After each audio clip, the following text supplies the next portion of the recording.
Hech qaysi analiz ayollar qalbini ko'rsatib bera olmaydi. Kelyapti, biz tekshiruvdan o'tkazyapmiz. Ikkalasi ham erkak kishida. Tushunmadim. Ko'chada hech kim kirib erkak kishi ginekologga kiraman demaydi. Ayolingiz qanday qaraydi siz ginekolog kasbini tanlaganingizga? Bunaqa oilalar yuraksiz oilada.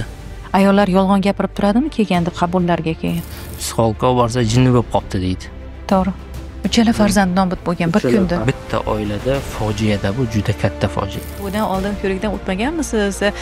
Endi deb bo'ladi-yu, hali pul bilan hal qilib qo'yishadi, keyin borini qilaman, o'zim bormaganman deydi, analizimni olib kelib bergan o'rga deydi. Shu vaqtda men o'zim shifokor sifatida yordam bera olmaganman, chunki o'zingizning yaqin insoningizga bir tig' tegiza olmaysiz. Uyda tuqqan, ko'chada tuqqan, o'qigan. U sog'lom bo'lgan. Agarda patologiyasi bo'lganda edi, shu ko'chada o'lib qolardi. Kasallik bor inson hamma joyga talpinadi. U sizni erkakmi, ayolmi, ginekologsizmi, boshqa kasb egasimi, shifokorlikda ham erkak, ayol degan narsa menimcha bu noto'g'rida jinsni tanlash.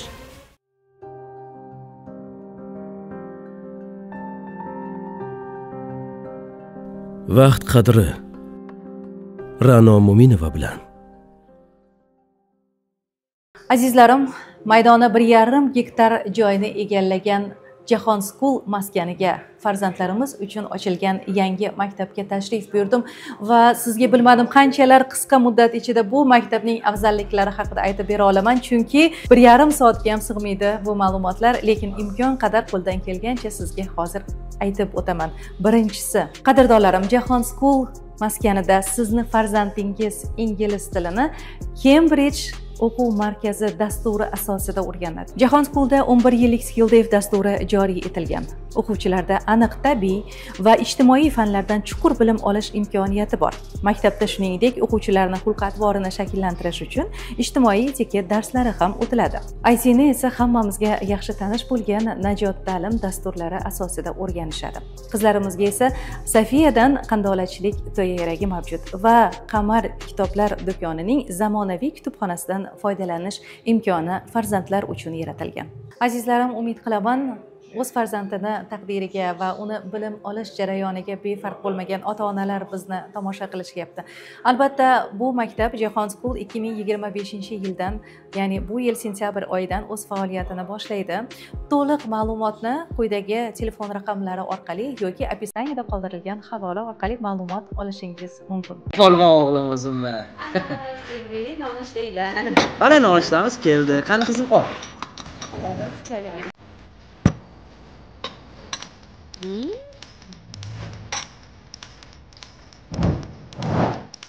Axir bugun dushanba-ku. Dushanba?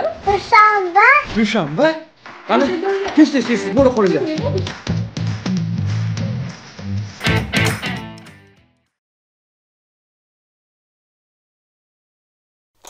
Biz bugun oddiy shifokor bilan emas, ko'nglida ayollarning og'rig'ini, umidini va eng nozik og'riqlarini his qiladigan inson bilan suhbatlashamiz. U erkak kishi bo'lsa ham, ammo ayollar dunyosi bilan har kuni to'qnashadi va har kuni ayollar qalbiga umid bag'ishlaydi. Bugun biz nafaqat shifokor ginekolog, balki har kuni ayolga umid, shifo bag'ishlovchi qalb sohibi bilan suhbat quramiz. Assalomu alaykum azizlarim. Bugun Vaqt qadri podkasti orqali yana xonadoningiz mehmonimiz va bugungi mehmonimiz ajib bir inson.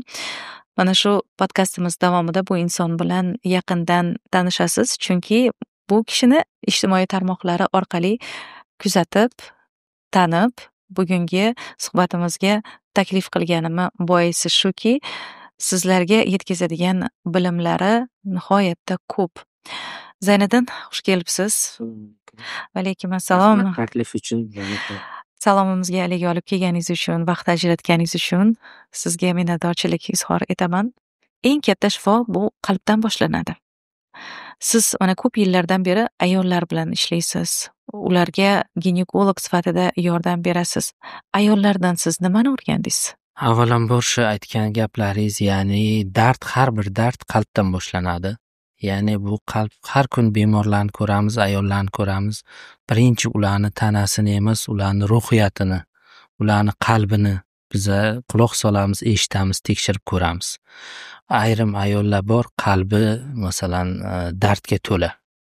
Ularni tanasidagi darddan ko'ra qalbidagi dardlar muhimroq. Ularni qaysidir bir tekshiruvlardan chiqmaydi masalan. Ularni dardi yoki kasalligi chiqmasligi mumkin. Ularni Hech qaysi analiz ayollar qalbini ko'rsatib bera olmaydi. ko'rsatib bera olmaydi. Faqat uni tushunadigan shifokor, uni eshita oladigan shifokor kerak bo'ladi. Bu narsalarga agarda shifokorda bu xislatlar bo'lsa agar, u bemorni davolashi 50%. Chunki agarda unda faqat qalbida dardi bo'lsa agar, uni davolashni faqat shifokorning o'zi beradi. Ayrim bemorlarga dori retsept yozish shart emas. Shunchaki mehrli so'zlar yetarli. Og'iz shirin so'z. Ayollardan nimani o'rgandim? Ayollardan shu ish tajribamda, shuncha 10 yillik tajribamdan shuni o'rgandimki, ya'ni sabrdi.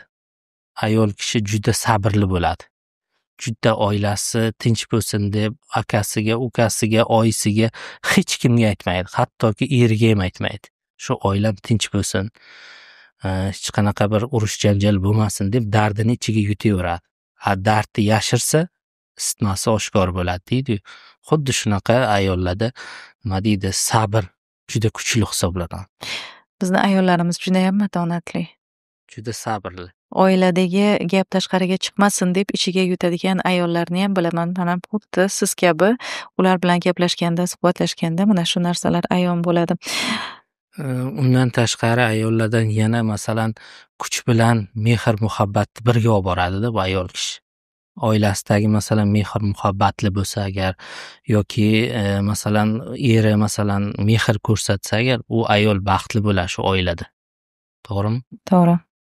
Albatta. Bu masalan mehr muhabbatni ko'rsatish, mana shu xislatlarni masalan ayol kishiga kerak bo'lgan narsalarni juda ko'p narsalarni o'rganganman. Masalan ayollar bilan muloqotda bo'lib, ularni eshitib, qalbini, masalan shunaqa ayollar bor, qalbi yig'laydi deydi-yu. Xuddi shunaqa ayollar bor. Chunki ular hech kimga ayta olmaydi dardini. Bir xillari keladi aytadi-ku, erim shu dardimni eshitsa edi. Aytmana masalan o'tirib eri keladi aytadi. Bitta darding bormi, menga eshitay deb aytmaydi. Qachonki aytadi deb deydi, yashab yuribman deydi. Bunaqa oilalar yuraksiz oilada. Tushunyapsizmi? Shunaqa. Zayniddin, bir savolni bermoqchiman. Kasbingiz ginekolog. Erkaklar orasida bu kasbni tanlaydiganlar juda ham kam, lekin yo'nalishlar juda ham ko'p-ku. Nimaga aynan ginekologiya sohasini tanlagansiz? Birinchi siz menga qayerga borsam, Hamma shu savolni bersa kerak sizga. hammasi beradi. Butun dunyodagi odam tug'ilishi ayoldan boshlanadi. Ayolning sog'lomligi, onani, bolani sog'lomligi bu juda katta narsa. Chunki ayol sog'lom bo'lsa, bola sog'lom tug'iladi. To'g'rimi? Sog'lom bola bu millat. Millatimiz sog'lom bo'lishi uchun. Shu kasbni tanlaganman, shu ayollar sog'lig'ini, qalbini, hammasini eshitish uchun. Toshmiyda o'qiganmiz, Toshkent tibbiyot akademiyasida. Gapingizni bo'ldim sizni. Ayolingiz sizni bu kasbingizga qanaqa munosabat bildiradi? Ayolingiz qanday qaraydi siz ginekolog kasbini tanlaganingizga? Ayolim bilan birga ishlayman. U ham ginekolog. Birga ishlaganmiz, birga o'qiganmiz, birga tanlaganmiz, birga shu bosqichlardan o'tib kelganmiz. Bu boshqa gap. Bizda shu hozirgi bosqichimgacha yetib kelganimcha juda ko'p qiyinchiliklar o'tgan, juda ko'p narsalarni ko'rganmiz birgalikda. Shu ginekologiya sohasida juda ko'p narsani ko'rganmiz. Shu ikkalamiz birgalikda. Hozirda ham birga ishlab kelyapmiz. Ayollarga nisbatan ham bir xil hammasi, hech qanaqa rashk, unaqa narsa yo'q. Chunki biladi ish jarayon shunaqa. Kasbingiz shunaqaligi. Kasbimiz shunaqa. To'g'ri qabul qiladilar, yoningizda turadilar. Ayollar masalan kelsa agar, bu bir obyekt sifatida ko'ramiz. Masalan bir kasal bor ayol. Erkakmi, masalan bizda masalan erkakmi, ayolmi, shifokor farqi yo'q. U bemor. Shu bemorda faqat shu shifokor ko'zi bilan qaraladi bemorga. Shu bemor masalan bizga ishonsa, ertaga albatta masalan shu shifokordan davo ola olaman desa agar, u bemor davo topib ketadi bizdan. Masalan, hamma shunday. Masalan, ishonch bera olsangiz bemorga, sizga obratni nima deydi, qayta ishonch keladi-da. Ishonch bo'lsa agar, shunda davolashning imkoni bor. Birinchi navbatda o'zingizga ishonchingiz bo'lishi kerak. Bironta bir bemorni davolashdan oldin. Demak, sizda oilada hech qanaqa kelishmovchiliklar, muammolar yo'q. Sizni kasbingizga to'sqinlik qiladigan. Yo'q. Ayolingiz yaxshi qabul qiladilar. Yaxshi qabul qiladi. Birga ishlaymiz. U hech qanaqa muammo yo'q.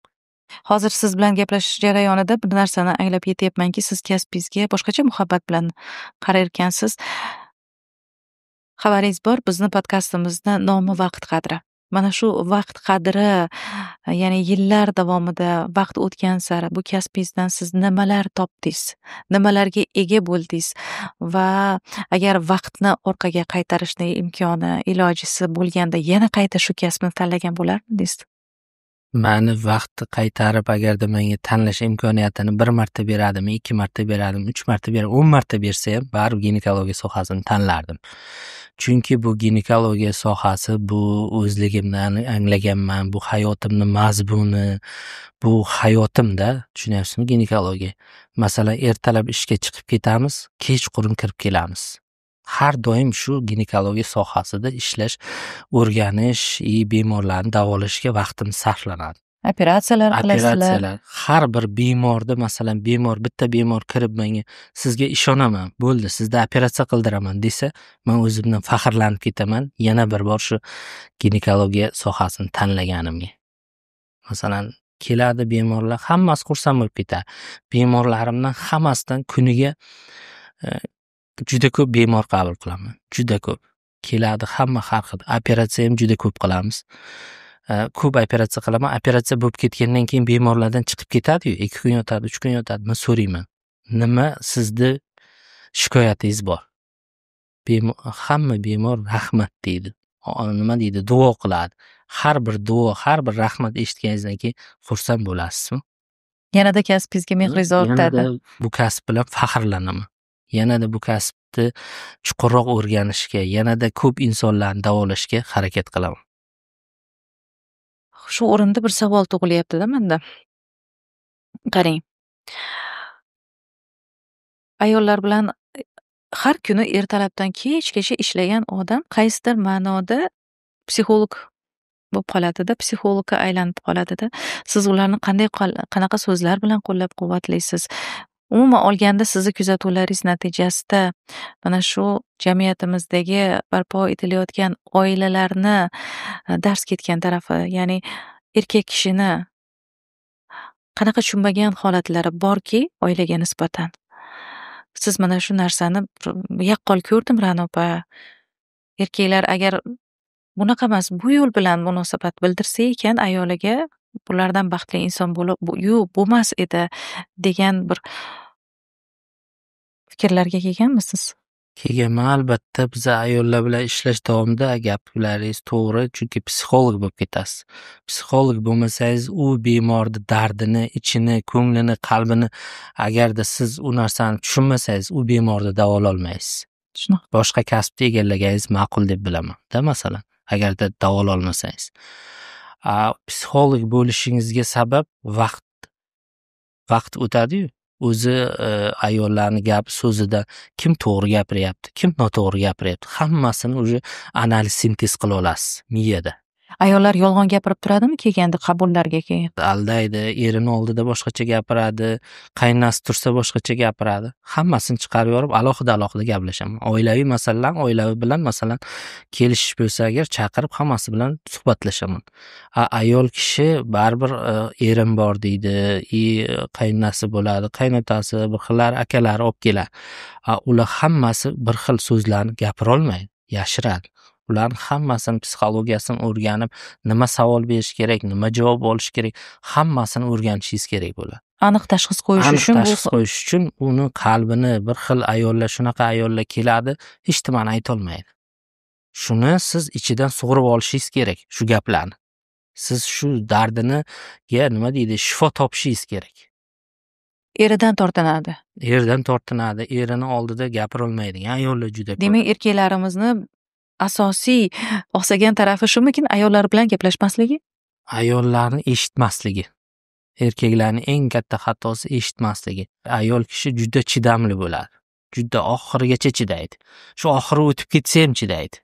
Shu oilam buzilmasin deydi, hammasi bo'lsin. Erkak kishi oilada ustun deb bilaman-da. masalan tana bo'lsa, u erkak kishi tana, uni yuragi ayol kishi. To'g'rimi? Agar tana yurakni eshitmasa, unda u tana emas. Masalan ustun bo'la olmaydi. Oilada masalan eshita bilsa ayolini dardini, oiladagi muammolarini, hammasini mehr bilan masalan eshitib, ham u ayol kishiga nima kerak? Mehr kerak, e'tibor kerak. Agarda mehr, e'tibor bergan oilada bardavomli ham bo'ladi, baxtli ham bo'ladi.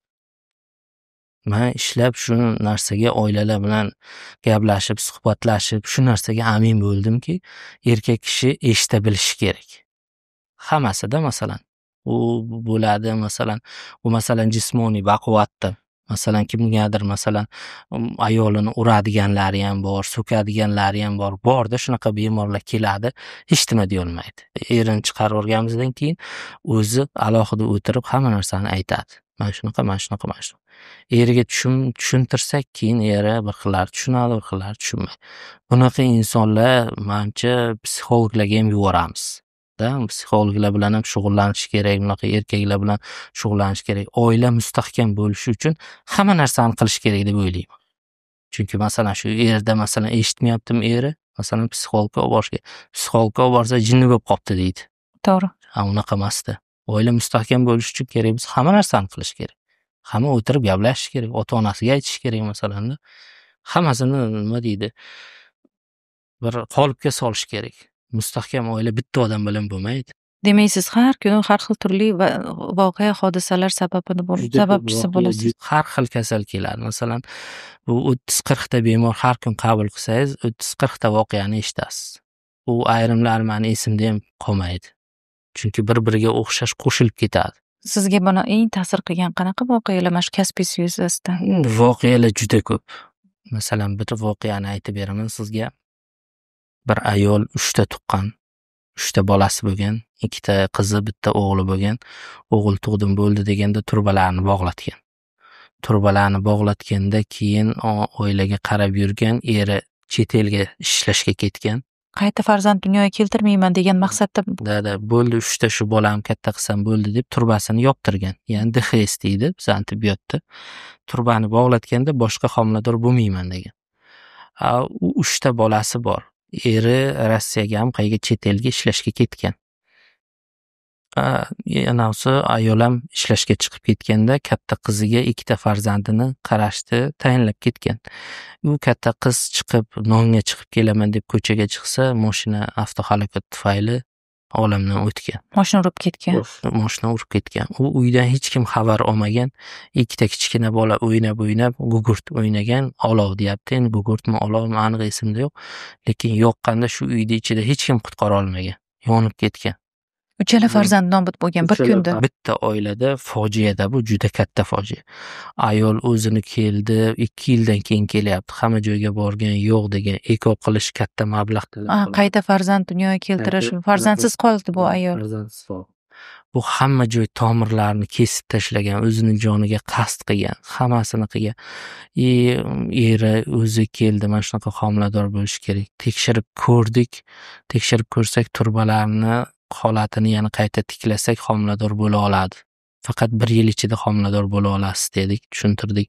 Operatsiya bo'ldi. Shunga ham bir borib norozi bo'lib, xotin bir bemorni to operatsiyaga kelib, operatsiyani tushuntirib, to operatsiyaga olib kirgancha juda katta bir mashaqqat ketadi. U bemor sizga ishonishi kerak birinchi navbatda. Ishonsagina u sizni nafaqat sog'lig'ini, hayotini topshiradi-da. Keyin shunaqa qilib keldi, bizga nima deydi, gaplashib, keyin operatsiya qildik. 6 oydan keyin homilador bo'ldi. Homilador bo'lib tug'ib, xursand bo'lib bolasini olib kelib, biza bilan birga o'tirib, duolar qilib ketdi-da.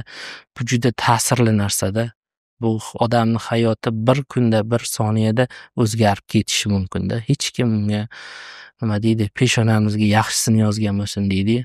Xuddi shunaqa narsada juda ta'sirli qiladigan voqealar juda ko'p. Albatta. Hozirgi kunda bir narsani so'ramoqchiman sizdan. O'zim ham onaman. Qizlarim bor, alhamdulillah. Bizni tomosha qilayotgan mana shu kadr ortida o'tirgan ayollarimizga, onalarga, otalarga nima deb maslahat berardingiz? Ginekolog ko'rigi necha yoshdan muhim tavsiya qilinadi?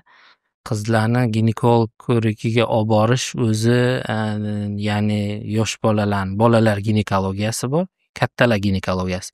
Bolalar ginekologiyasi tug'ilgandan o'zi kuzatuvda bo'ladi. Ya'ni tug'ilgan vaqti ko'radi ginekolog qanaqa shakllangan jinsiy a'zolari hammasi joyidami yo'qmi ko'riladi. Boshqacha shakllangan bo'lishi ham mumkinmi? Anomaliya tug'ma bo'lmasligi ham mumkin. Ota-onalar shu e'tibor berish kerak bo'ladi. Ayrim hozir yoshlarda qizlarda 9 yoshda ham ya'ni hayz keladi. Har oy kelishiga, kelmasligiga, hammasiga e'tiborli bo'lish kerak. Bunda asosan oilada ona rolini o'ynash kerak. Ya'ni nazoratga olish kerak, borish kerak, kuzatish kerak.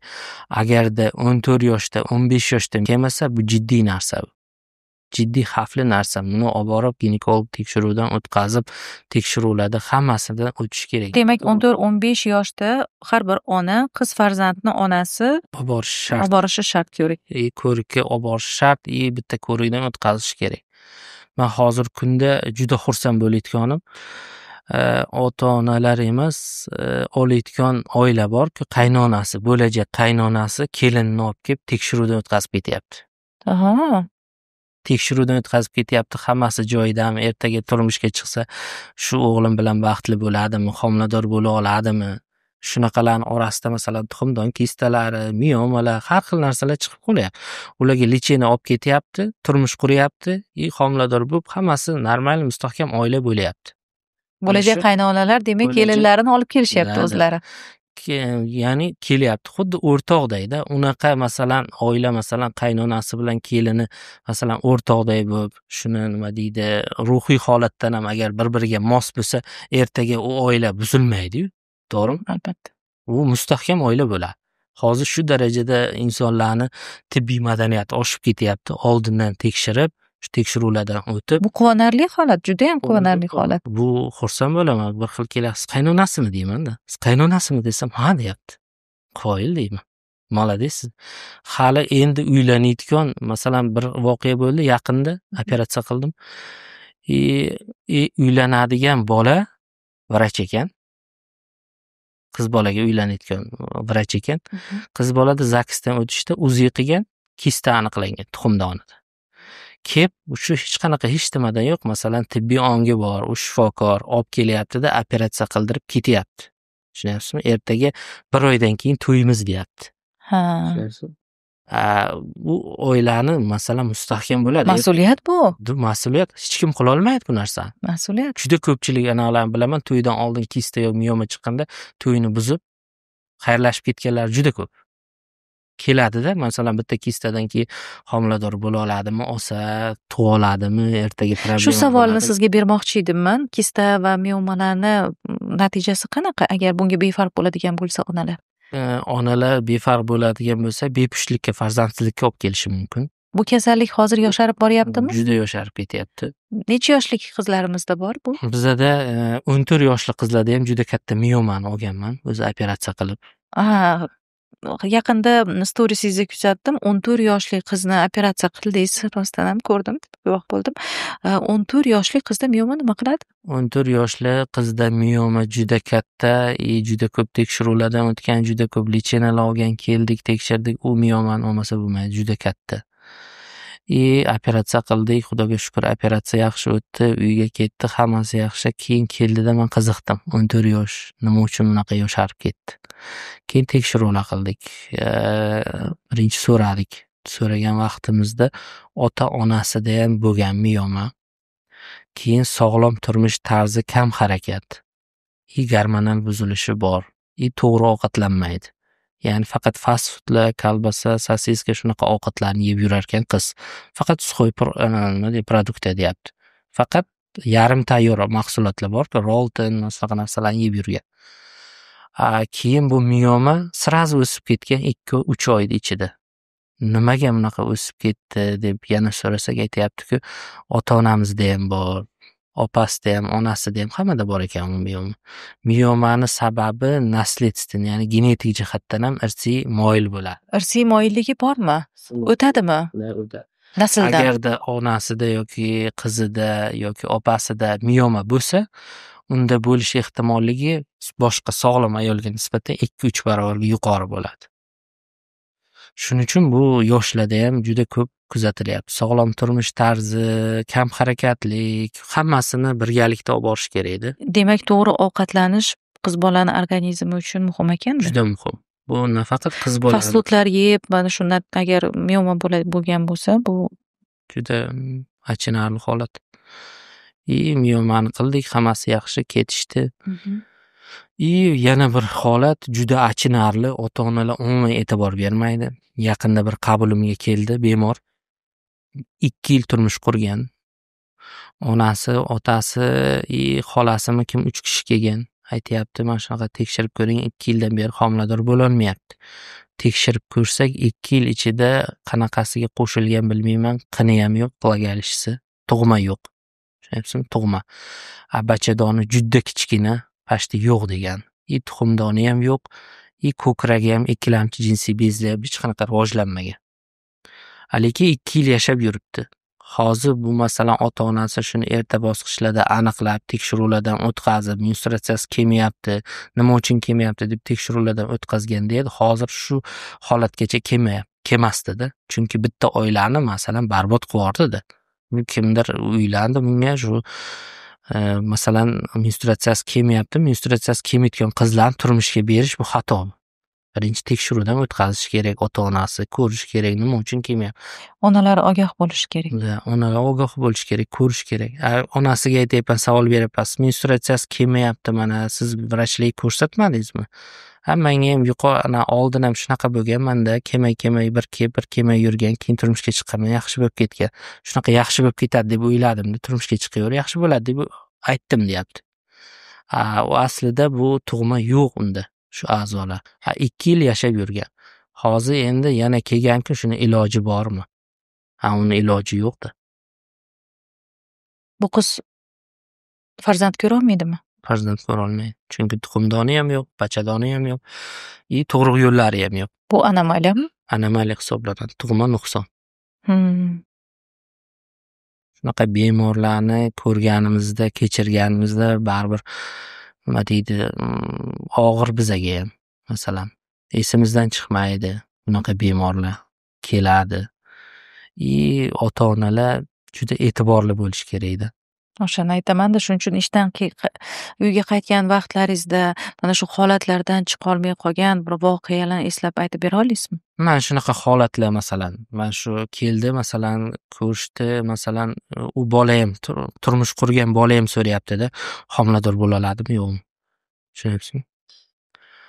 Yana bir holat, yana bir bemor kelgan, 2 yil yashagan. Hammasi yaxshi. Tuxumdonda oddiy kista degan, lechena qilib yurgan, hali tug'magan qiz. Lechena tuxumdonni kistasini lechena qilib yurib, oxiri ya'ni onkologik kasallikka aylanib ketgan. Onkologik kasallikka aylanib ketgan, endi kelgan eri, ya'ni turmush o'rtog'i so'rayapti, farzand ko'ra oladimi? Nima deb javob berishni bilmaysiz. Masalan, unaqa bemorlar уже tarqagan bo'ladi. Hamma a'zolarini olib tashlab, u ayolni sog'lig'ini tiklash, hayotini uzaytirish ko'zda tutiladi.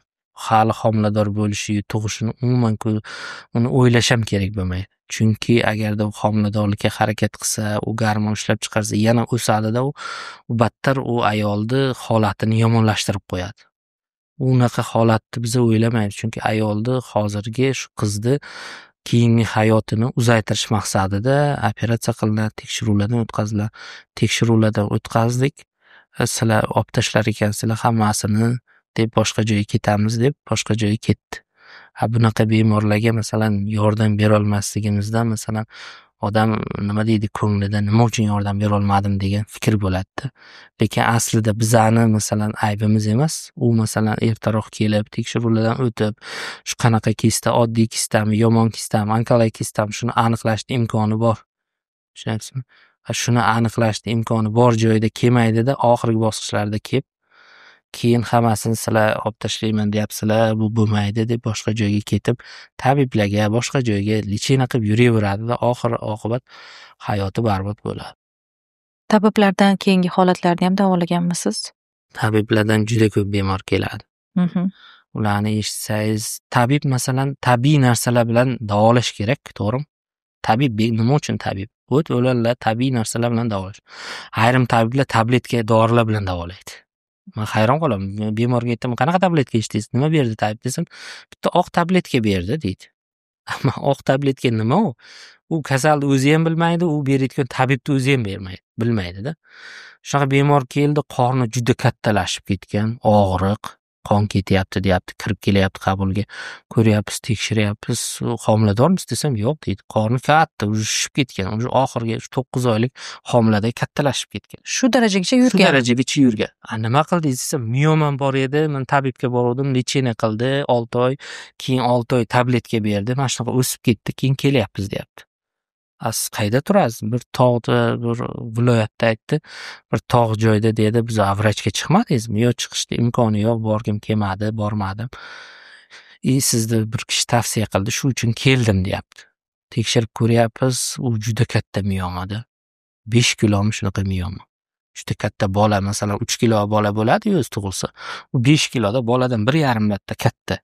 Shu qornida olib yurgan, oshqozonim tiqildi, qayt qildim, shundan keyin deydi, keldim hozir deyapti. Tekshirib ko'ryapmiz miyomni.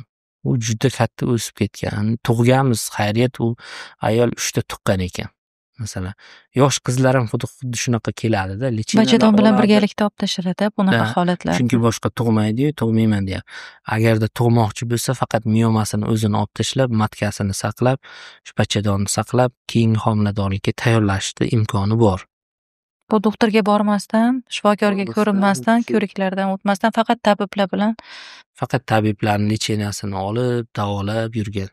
Juda achinarli holatda. Masalan, shuni imkoniyati bor, lekin shu narsaga e'tibor bermasdan, bormasdan o'tib ketadi. Lecheniya olsam degan fikr bo'ladi-da. eng ko'p keladigan muammolar qanaqa? Eng ko'p keladigan muammo farzandsizlik muammosi bilan. Ya'ni bachadon naylarini o'tkazuvchanligi, buzilganligi, kista, miyomalar. Bu holat ko'proq ayol bilan bog'liqmi yoki erkak kishida ham bu yerda? Bir qiziq voqeani aytib beraman-da sizga. 15 yil turmush qurgan, 15 yil homilador bo'lmagan ayol. Uydagilari faqat ayolini tekshirtiravergan, ayol hammasi dori yozgan, garmon, hamma vrach aytgan, men davolayman, homilador qilaman, homilador bo'ladi, hamma narsa degan lecheni yozib yuravergan. U menga daftarini, tekshiruvlarda o'tgan qog'ozini olib keldi, mana shunchada. Xo'p, sizniki mana shunaqa ekan. U ayol tekshirib ko'rdik, hammasi yaxshi. Hammasi homilador bo'la oladigan. Hech qanaqa to'sqinlik yo'q. Keyin aytdimki, eringizda analizi bormi? Eringizda analizi bormi desam, aytayaptiki, erim topshirmaydi, erim menda zo'r hammasi deb aytadi. Keyin erini majburladikda tekshiruvga bersak, umuman homilador qiladigan erkaklik urug'i yo'q. Umuman 0, yo'q. Shuncha yil ayolda 15 yil masalan shu ayol bilan birgalikda yashab yurganda faqat ayolga shunchalik tazyiq o'tkazgan uydagilari, eri, u qaynona, qaynotasi, tug'maydigan ayol degan hamma narsa degan. Men aytdim, tug'ishingiz mumkin dedi. Agar eringiz sog'lom bo'lsa, hammasi yaxshi bo'lsa, sizlar homilador bo'la olasizlar dedi. 15 yil umrim o'tib ketdimi, hech kim menga bunaqa demagan deyapti-da. Nima yakun topdi shu voqea? Shu voqea keyin ular yashab ketdi, eri urologlarga bordi, lecheniya oldi, keyin erida yana ko'tarilmadi, oxiri eko qildi, homilador bo'ldi. Hozirgacha telefon qiladi, hamma homiladorligida nazoratda olib, tavsiyalarni berib turamiz. Lekin mana shunaqa ahamiyat bermaslik, shu vaqtda masalan ahamiyat berganda edi, masalan 2 yil oldin yoki masalan 15 yil bo'lib ketmasdan 2 yil o'tganda yoki 3 yil o'tganda ahamiyat berib lecheniya olganda edi, shular hozir farzandlari katta bo'lib, juda mustahkam oila bo'lardi. Agarda bunaqa holatlar oilalar juda ko'p-da. Juda ko'p. Shu sababli ham juda ko'p oilalar buzilib ketadi. 2 ta, 3 ta xotin oladi, lekin homilador bo'lmaydi. Keyin oxir oqibat yetib boradi kallasiga, menda ekan ayb degan. Ungacha tan olmaydi erkak. Ungacha umuman tan olmaydi, tan olishni xohlamaydi ham, tan olgan taqdirda ham onasi, dadasi bu bepushta emas, bizani avlodimizda yo'q deydi. Gap ko'p-da.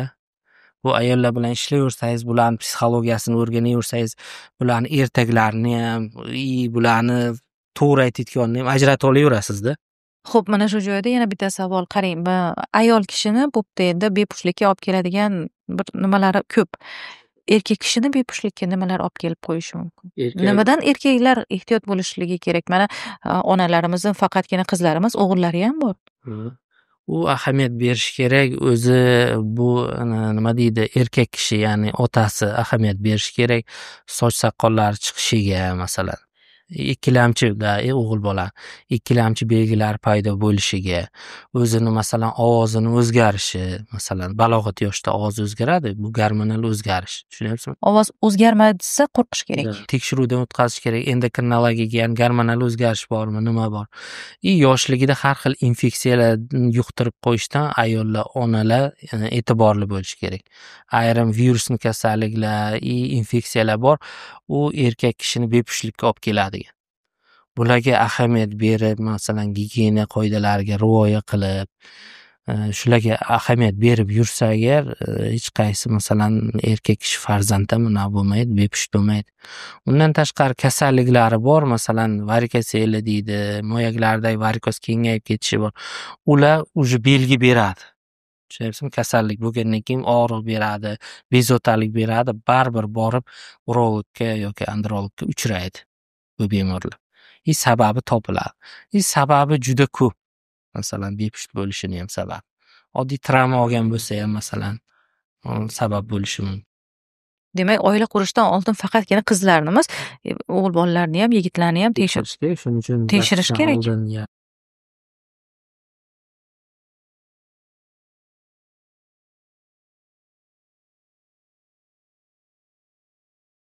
Shunaqa holatlar ham bo'ladimi? Misol uchun kelib, to'ydan oldin ko'rikdan o'tmaganmisiz?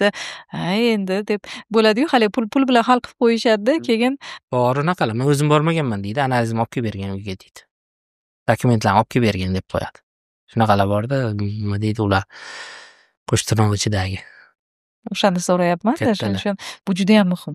Juda muhim. Masalan, o'zini sog'lig'iga e'tiborsiz bo'ldimi, ertaga farzandlarini nima deydi, sog'lig'iga e'tiborsiz bo'lgandek bo'ladi. Ya'ni sog'lom ona bo'lsa, sog'lom bola tug'iladi. Sog'lom erkakdan masalan sog'lom bola tug'ilish bu aniqda bu. Tushunasizmi? Ikkala sog'lom bo'lsa-da, masalan, sog'lom bo'lsa, hech qanaqa genetik kasalligi bo'lmasa, tekshiruvlardan o'tganmiz, hammasi yaxshi bo'lsa, albatta sog'lom bola tug'iladi. Qanaqadir masalan ichib chekish masalan qilingan bo'lsa, narkomaniya masalan bo'ladi. Masalan, ko'pchilik menga savol beradi-da, kasallarni keladi. Mana qo'shnimiz deydi, narkomaniyada ichib yurardi deydi. Mana bolasi sog'lom turibdi deydi, yuribdi deydi. U jismoniy sog'lom bo'lishi mumkin, masalan, ruhiy nosog'lom bo'lishi mumkin. To'g'rimi? Ertaga yoshi katta bo'lganda masalan o'qishi, ilm olishi, unaqa narsalarga masalan kechikishi mumkin. U narsalarni o'zlashtira olmasligi mumkin, to'g'rimi? Bu faqat bu jismoniy yoki tanani bir qismi nuqson bo'ladi degani emas. Masalan, narkoman, masalan, narkotikani qabul qiladigan, ichadigan, chekadigan anavilarda nima deydi, oilalarda. U oxirigacha sog'lom bo'lishi uchun qiz ham farosat tarafdan yetuk bo'lmasligi mumkin narkomaniyada. Hozir shunaqangi bir katta mehr bilan o'zingizni kasbingizni men sezyapman-da, juda ham yaxshi ko'rar ekansiz kasbingizni. O'zingizni farzandlaringizni dunyoga kelishida ishtirok etganmisiz? Men o'zimni farzandlarim dunyoga kelishda ishtirok etganman, lekin shifokor sifatida emas. Ota sifatida kuzatuvda bo'lgan. Meni ustozlarim, meni oilam yoshimiz katta bo'lib turmushga qurganmiz, ya'ni 30 yoshda turmushga qurgan bo'lsak, 31 yoshda ota bo'lganman. 31 yoshda endi ayolingiz ham yoshlari baravar. Bir baravar. Ota bo'lish, bolani dunyoga kelishi yurakda boshqacha hisda. Juda boshqacha his, buni his qilgan biladi. Sen bolama operatsiya, masalan, kesir kesish orqali tug'ilishi kerak edi bolam, chunki pokazaniyalar bor edi. Kesir kesish orqali tug'ilayotgan vaqtida meni ustozlarim tug'dirgan, chunki men qo'ymagan, sen chiqib tur degan operatsiyondan. Keyin barib eshikni orqasida eshitib turasiz, birinchi yig'i eshitilganda men o'zim yig'laverganman to'g'risi. Juda bir boshqacha ta'sirli bir buyuk ne'mat deydimi shunaqa narsada. Keyin baribir operatsiya vaqtida qanaqadir bir paddishga baribir bo'lib turganmiz endi ayolimga nisbatan, lekin shu vaqtda men o'zim shifokor sifatida yordam bera olmaganman, chunki bera olmayman-da, chunki nima deydi, o'zingizni yaqin insoningizga bir tig' tegizolmaysiz. Shu darajada agarda operatsiyaga kimdir qilayotgan bo'lsa, qo'shilsa ham u operatsiya qiladigan odamga xalaqit qilganday bosim bo'ladi baribir. Qanaqa daraja? U yozilmagan qoidalari operatsionni. Vaholanki bir kunda nechta ayolni siz operatsiya qilasiz. Shunaqa narsalar borda, yozilmagan qoida qonunlar bor baribir. Bilasiz-ku, kimdir irim qiladi, kimdir masalan, avvalambor Xudoga ishonamiz, lekin baribir qo'rquv ham bo'lib turish kerak-da. Tushunyapsizmi? Bu qo'rquv bo'lib tursa agar, shunga nima deydi, tayyor bo'lib turishimiz kerak.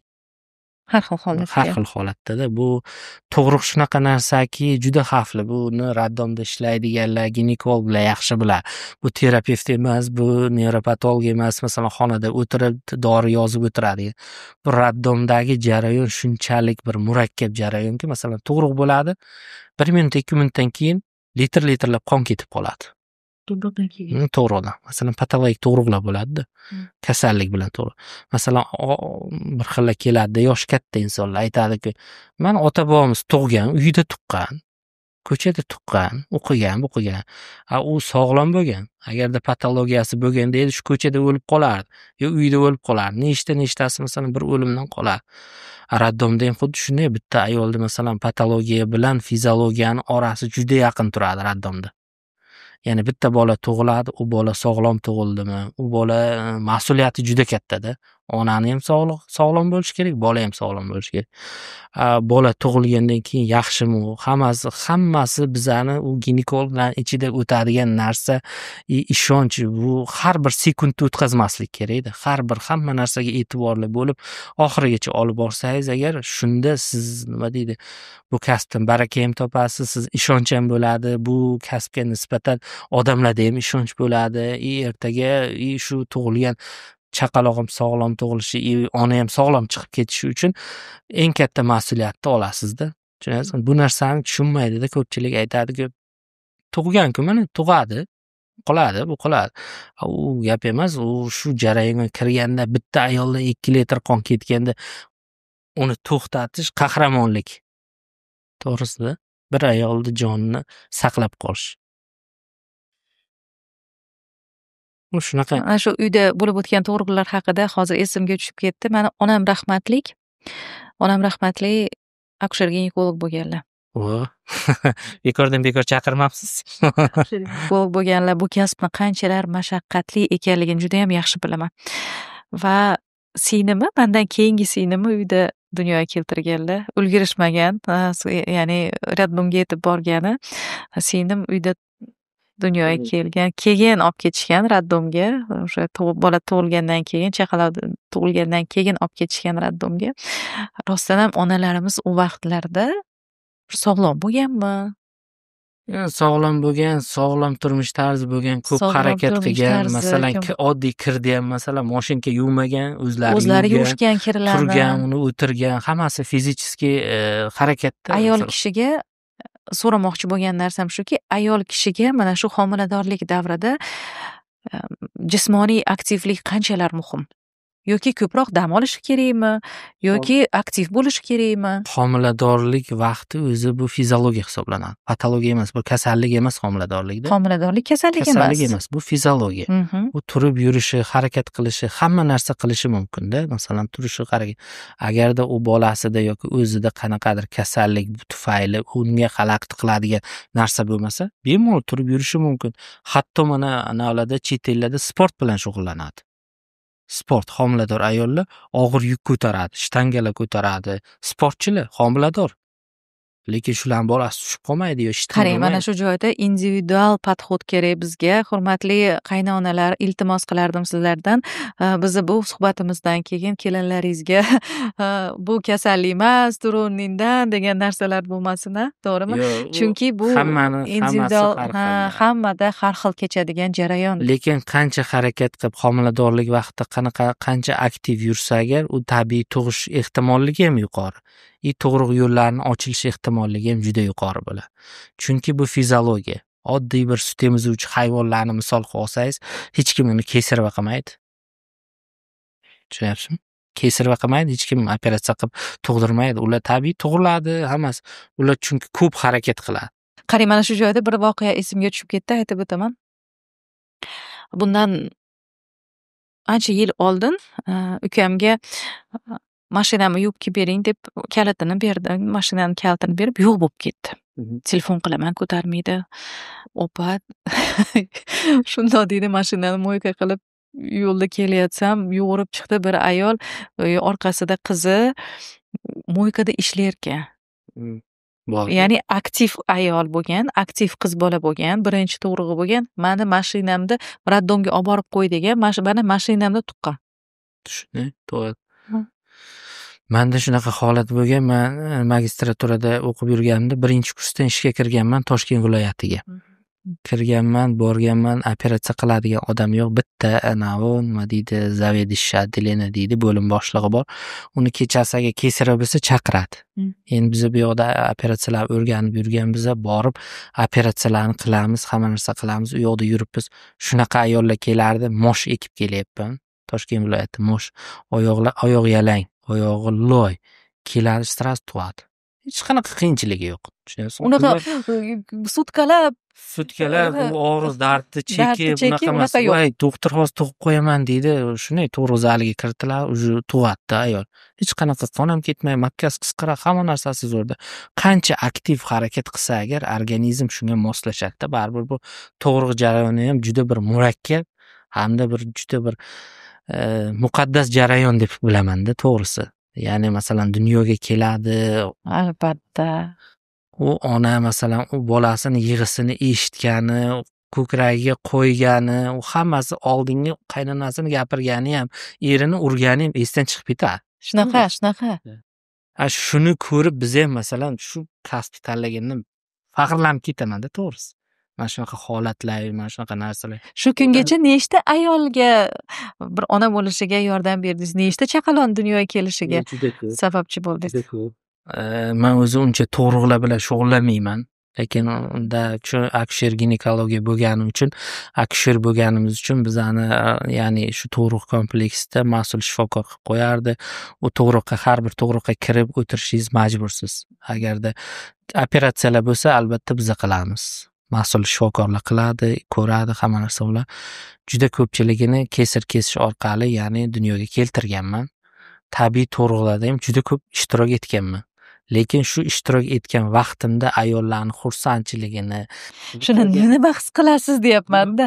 Ichimda u his tuyg'uni men sizga ayta olmayman, to'g'risi. Uning uchun siz ginekolog bo'lishingiz kerak, akusher bo'lishingiz kerak. U narsani his qilishingiz, har bitta ayolni xursand bo'lganini ko'rib, uni uydagilari keladi, xursand. Haqiqatan bir hayotni boshlanish joyida, masalan, tug'ruq joyi. To'g'ri, masalan, tug'ilyapti. Shu har bitta bola ertaga katta bo'ladi, dunyoga keladi. Masalan, shu jarayonni boshlanishida bir muqaddas bir jarayon, yo'l deb bilaman-da. Masalan, shu ginekologiya, masalan, akusherlik, hammasi nima bo'lishidan qat'iy nazar. Masalan, bir ayolni ona bo'lishiga ketgan yo'lda ishtirok etishingiz bir muqaddas, bir buyuk narsa deb bilaman-da, to'g'risi. Bu mo'jizada, masalan, bola tug'ildi. Bu mo'jizada haqiqatan bir odam dunyoga keldi. Rostdan ham kasbingizni sevarkansiz. Dunyoga keltiryapsiz, bu xursand bo'lasiz-da, mo'jizada. Men har bir juda ko'p tug'ruqlarga kirganman. Minglardan oshiqda. Tushunyapsizmi? Tug'ruqlarga har xil patologiyasiga ham, qon to'xtatishga ham hammasini qilganmiz. Hamma etablar ustozlarimiz zo'r o'rgatgan, ustozlarga rahmat. Lekin hammasini qilganmiz, hamma bosqichdan o'tganmiz, ko'rganmiz. Lekin baribir har yana yangi tug'ruq, masalan, hozir yana kimdir tug'rug'ini qabul qilsam, baribir o'zimni ichimda mas'uliyat his qilaman. Xato qilib qo'ymay degan fikr bo'ladi. Tushunyapsizmi? Bu masalan ko'chaga bemalol mashina haydab ketyapsiz-da, mashina haydab yurgansiz bemalol. Lekin bir jarlikka bordingiz yoki bir yo'l nosoz joyga borganingizda e'tibor berib haydaysiz, to'g'rimi? Hushyorlik orttirib. Hushyorlikni oshirish kerak, qaydadir xato qilib qo'ymay. Bizning kasbimiz ham xuddi shunday. Tushunyapsizmi? Juda bir vaqtida narsani agarda o'tkazib qo'ysangiz, vaqtida bir jarayonni vaqtdan kechikib qolsangiz, uni asorati yomon bo'ladi. O'lim holatlari bo'lganmi? O'lim holatlari endi raddom bo'lgandan keyin, tug'ruq kompleksi bo'lgandan keyin bo'ladi, lekin yiliga bitta, ikkita. juda hozir kamayib ketgan, juda onalar hamda bolalar sog'ligi uchun juda katta davlatimiz nima deydi, mablag'larni ajratyapti, raddomlarga Katta e'tibor qaratilyapti. Juda katta e'tibor berilyapti. Bu texnikalar, tekshiruvlar hammasi poliklinikadan boshlab to raddomda tug'ib ketguncha jarayonda ayollar hammasi bepul tekshiruvdan o'tyapti poliklinikada. Hammasi tekshiruvlardan o'tyapti. Shu sababli ayollar o'limi juda kam. Har bir ona eson omon farzandini bag'riga bosib. Shundan juda hushyor bo'lamiz. Xudodan so'raymiz, bizani qo'limizda emas bu narsa. Avvalambor Xudo bu vaqt, bilasizki, sizda ham podkastingizda o'ti vaqt qadri tug'ilganingizdan to o'limgacha bo'lgan masofa deb bilinadi, lekin vaqt deymiz aslida umr. Lekin bu umrni qanchaligini hech kim bilmaydi. To'g'rimi? Xudodan boshqa hech kim bilmaydi. U qayerda jon berishi, nima bo'lishini-yu, shunga bizani tug'ruq komplekslarida shu holat yuzaga kelmasin deb duo qilamiz. Siz rostdan ham mana yana bu so'zimni 3-chi marta qaytaryapman. O'z kasbingizni fidoyi insonlar ekansiz. Sizni podkastga taklif qilganimdan hozir o'zim xursand bo'lyapman. Chunki rostdan ham bu kasbni sevish kerak. Aytyapman-ku, mana onam rahmatlik, akushер ginekolog bo'lganlar. Hattoki shunaqa bo'lardilarki, mana ertalab sahar 4dami tug'ruq bo'lyapti, operatsionniy holat deb ekstrenniy mashina kelib onamni olib ketib qolardilar-da. Voyjonim ketib qoldi deb biz qolib ketardik. Dadam rahmatli shu onamni kasbini yaxshi ko'rganlarini bilib, ko'rib, boringiz ham yursiz, u yerda keraksiz. Men bolalardan xavotir olmayman. Ishga ketgunimcha qarab turaman. Ertalab bog'chaga, maktabga jo'nataman o'zim deb dadam to'g'ri tushunib onamni qo'yib yuborardilar-da. Mana operatsiyalar qilardilar. Hattoki onam uyga kelib mana varenyalar yopardilar-da. Endi har bir ayol qiladigan uy ishlarini qilib, mana shu gilosli varenyalar, qon ko'paytiradigan varenyalar ko'p qilardilarki, bemalol voy u juda chekka qishloqdan keldi-da, uni sharoiti yaxshi emas. Mana shu varenyani olib borib, ichirib, ustida turib, tillar qaynatib olib ketardilar. Uni gemoglobinini ko'tarishim kerak deb. Chunki men bilaman bu kasbni egasi rostdan fidoyi bo'lishi kerak. Bo'lmasam hech qanaqa yordam bera olmaydi bu narsa. Qancha shifokorlarni ko'ramiz, misol uchun so'zi zahar qilayotgan ishi bilan yordam bermoqchi bo'ladi, ammo lekin ikki og'iz so'zi bilan shirin so'z bo'lsa agar hammasi nima deydi, yarim qalbni sindirib qo'yish hech gap emas-da. tashxis qo'yiladi deydi-yu, xuddi shunaqa narsada. Shu ma'nodan sizga kelib chiqib savol beryapman-da, sizda mana shu kasbingizga bo'lgan mehr, muhabbat qachon uyg'ongan? Chunki judayam tibbiyotda yo'nalishlar ko'p. Siz xirurg bo'lishingiz mumkin edi, siz zo'r pediatr bo'lishingiz mumkin edi yoki bo'lmasa reanimatolog bo'lishingiz mumkin edi. Endi u misollar tugamaydi. Lekin aynan ginekolog sohasini tanlashingiz uchun yoki bir ayolingiz bilan birgalikda kursdosh bo'lganingiz uchun yonida bo'lgisi kelganmi? Institutda o'qib yurganimizda, Toshkent tibbiyot akademiyasida o'qib yurganimizda hamma kafedralarga borardik, xirurgiya. Aslida men o'qishga kirishimdan oldin o'zi faqat shifokor bo'lsam, xirurg bo'laman deyardim. Xirurgiya sohasiga qiziqardim. Bu xirurgiya sohasiga oddiy loram kiradi, ginekologiya kiradi, urologiya, hammasi kiradi. Lekin shularning ichida hamma kafedraga borib taqqoslab ko'rib, qaysi joyda masalan yuragingiz, qalbingiz o'zi aytadi-yu. Masalan, bir nimaga harakat qilmoqchi bo'lsangiz, qalbingiz aytadi, bo'ladi-yu, bo'lmaydi. Shunaqa. Qalbimga qanaqadir solganki, shu ginekologiya sohasiga qiziqib ketganman. Ustozlarim aytgan, ginekolog bo'lgan ayol kishiga bu og'irlik qiladi. Chunki ayol kishi uydagi ishini, bu yoqdagi ishni, masalan, oilasi bilan nima deydi, ish jarayonini birgalikda olib bora olmaydi. Chunki bolasi bo'ladi, bolasiga qarash kerak, qaynonasiga uy ishlarini qilish kerak, 2gacha ishlaydi, 2dan keyin ishlay olmaydi. U tajribasini ham oshirish qiyin bo'ladi. Men ayrim ginekologlar bor, 2 tomonni ham to'g'rilab qo'yadi. Men tushunaman. Lekin juda ayol kishi uchun shu joylari juda qiyin. Masalan, meni ayolim ham ginekolog, lekin uyda ishni ham birgalikda olib borish sal qiyinroq bo'ladi. Tushunyapsizmi? Shuning uchun men keyin ustozlarim masalan aytganki, ginekologiya sohasini tanlagin, yaxshi bo'ladi, yaxshi o'rganasan, yordam berasan, mana shunaqa bo'ladi degan. Keyingi yana bitta sabab bo'lganki, men xirurgiyalarga borganman, urologiyaga borganman. Ularni to'g'risini aytish kerak-da. Ularni ichida ustoz shogird degan an'ana bor. Ustoz tirik ekanmi, u operatsiya qila olmaydi. Hozir endi bu narsalar nima deydi, xususiy klinikalar ochilib, bu narsalar yo'qolyapti. U yaxshi bo'lyapti, bir-biriga o'rgatishni boshlayapti. Hammasi bo'lyapti. Masalan, chet el gapingiz bo'ldi, med instituti bitirgandan keyin yana kimgadir shogird bo'lib tushish shart. Uni yonida yurib, faqat operatsiyada operatsion zonani ochib turish kerak. Katta yoshi katta ustozlarimiz, bizga dars bergan ustozlarimiz kirardida, katta professorlarga, ularni ustoziga faqat operatsionni polyani ochib turardi. Tushunyapsizmi?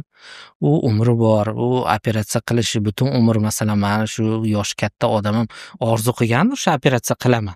Bitta oddiy appendisitni qilaman deb orzu qilgandir, xirurgiyaga kirgan. Tushunyapsizmi? U tomonlama yo'l yo'q-da. Men ginekologiyani shularni ko'rdim, ustozlarimki, navbatchilikka borgan, biza ko'rganmiz, ish jarayonini hammaga o'rgatyapti, hamma bir-birini o'rganyapti. Oddiy endi o'qiyotgan studentlar ham operatsiya olish darajasida tayyorlanyapti. Masalan, tug'ruq komplekslarni o'zi qiziqsa, masalan, bola shu nima deydi, institut tugatsa operatsiya qila oladigan darajada chiqarib yuboryapti ustozlar. Tushunyapsizmi? Masalan, tug'ruq kompleksida juda ish ko'p. Tushunyapsizmi? Ayol ko'p. Masalan, bir kunga 50 ta 40 ta tug'ruq bo'ladi. Bu hammasiga bitta ikkita vrach yordam bera olmaydi.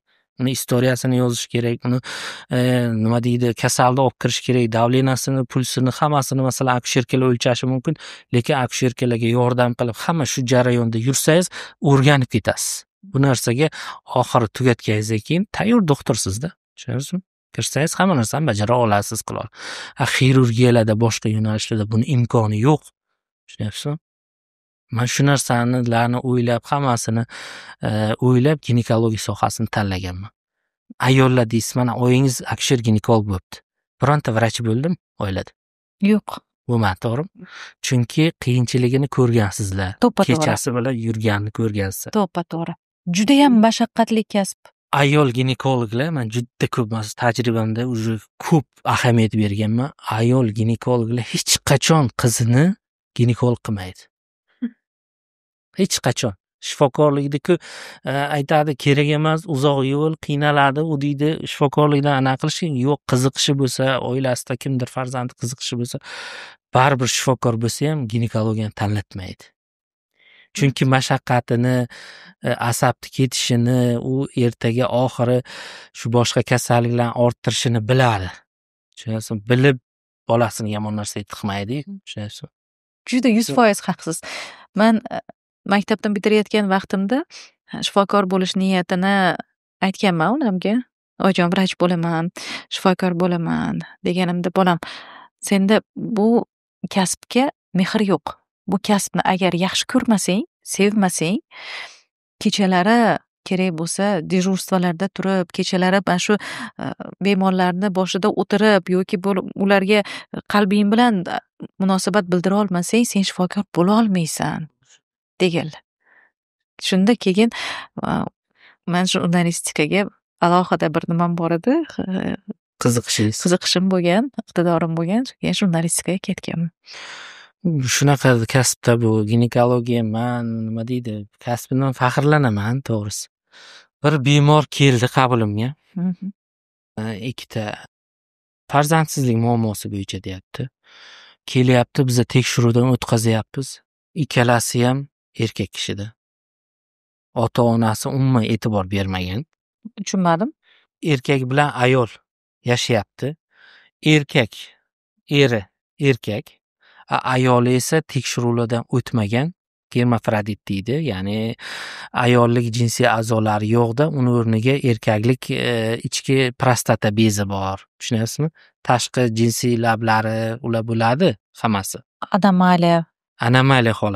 Anomaliya holati, ya'ni genetik kasallik hisoblanadi. Ya'ni bunda erkakda XY hujayralar bo'lishi kerak, ayolda XX bo'lishi kerak. Biz xromosomasini gen tekshiruv qilganimizda bunda ham XY chiqyapti-da.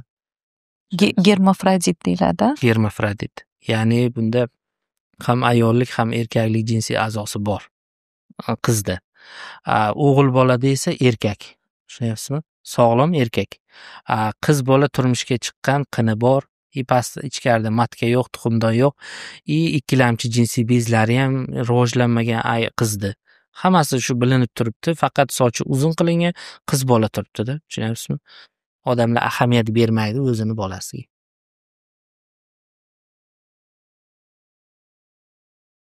Nima deyishni ham bilmay qoldim. Shunaqa biz ham nima deyishni bilmay qolib, nima deydi, tekshiruvlardan o'tamiz, mana shunaqa holat ekan desak, ajrashib ketadi. Ikkita oila barbodda, ko'ryapsizmi?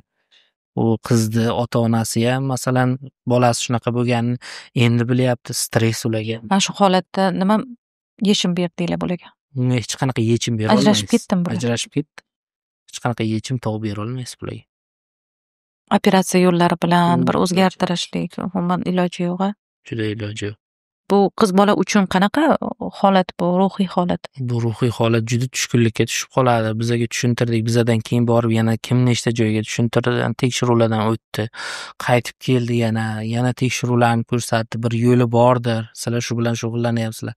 Uni imkoni yo'q. Masalan, u kimdirdir bachadonni olib qo'yishi mumkin. Uni to yoshligidan to hozirgi yoshigacha kelgandagi gormonlarni to'g'irlashning imkoni yo'q. Xo'p, buni ichki a'zolari erkakniki bo'lsa, lekin uni qalbi ayol, ko'rinishi ayol. Xuddi shunaqa. Endi shunaqa ayol sifatida, qiz sifatida bir farzandni ko'raversangiz, u qiz bo'lib ketadi, qizlarga xos kiyinadi, qizlarga xos bo'ladi, qizlar bilan o'ynaydi. Keyin oyisi aytayapti-ku, shu o'zi bu yoshligida qizlar bilan o'ynamasdi-da deydi. O'g'il bolalar bilan o'ynasdi deydi. Shunaqa narsalarga masalan ahamiyat shu yoshligida berib, masalan shu yoshi katta bo'lganicha, masalan tekshiruvlardan o'tganda, masalan bitta oilani buzib yubormasdi deb o'ylayman.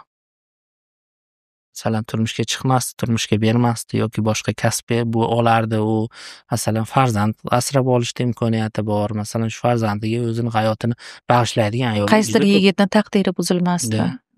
Buni shunday. Onalarni befarqligini oqibatida. Onalarni befarqligi, undan tashqari esa shu tug'ilgan vaqtida baribir tekshiruvlardan o'tish kerak. Balog'at yoshida o'tishga hozir sharoitni yaxshi qilib qo'ydi, hattoki maktablarda ham UZI tekshiruvlari o'tyapti. UZI tekshiruvlar qilyapti. Shularda masalan kista aniqlanyapti, qizlarda nimadir patologiya bo'lsa aniqlanyapti. Ota-onasini chaqirtirilyapti, ota-onasiga tushuntirilyapti, ota-onasi keyingi bosqichlarda tekshiruvga olib boryapti. Bu ham yaxshida, masalan gormon o'zgarishi bormi yoki tuxumdonda kistasi bormi?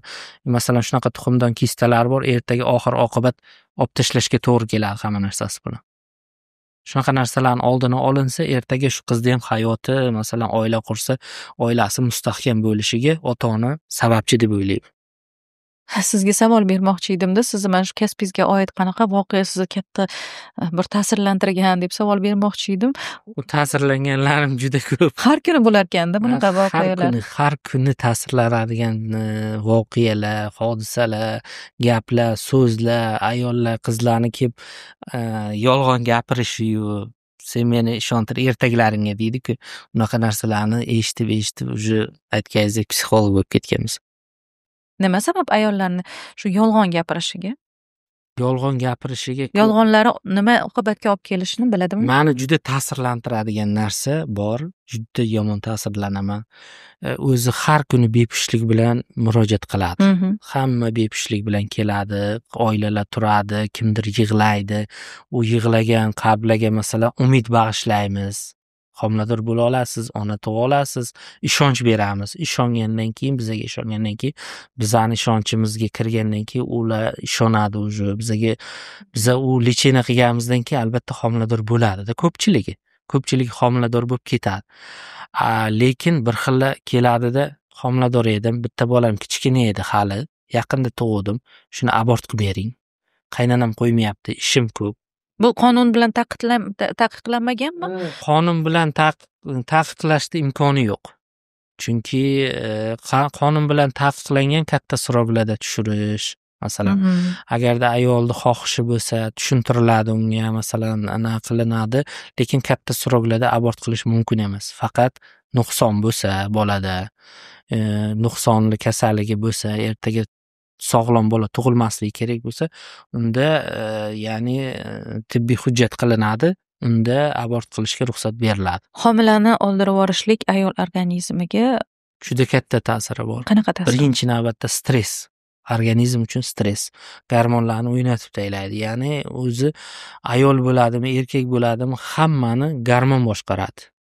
Gormon. Masalan, kayfiyatingiz yaxshi bo'lsa, yaxshi gormon chiqadida, sizni baxt gormonlari deydi, chiqadida sizni xursand qiladi. To'g'rimi? Agar asabiylashsangiz, stressga tushsangiz, gormonlaringiz kortizolga chiqadi, battar sizni tushkun kayfiyatga tushiradi. Tushkun kayfiyatga tushdingizmi, uje sizda gormonal buzilish ketadi.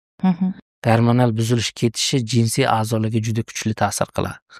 Bu xuddi shunday abort qilgan vaqtda ham bachadon ichki qavatini shilib olish, ertaga u bachadon qavati yopishib ketishi, ertaga u menstruatsiya kelmasligi, ertangi keyingi homiladorlikka tayyorlanishda keladi, abort qildirganmi 2 marta, 3 marta.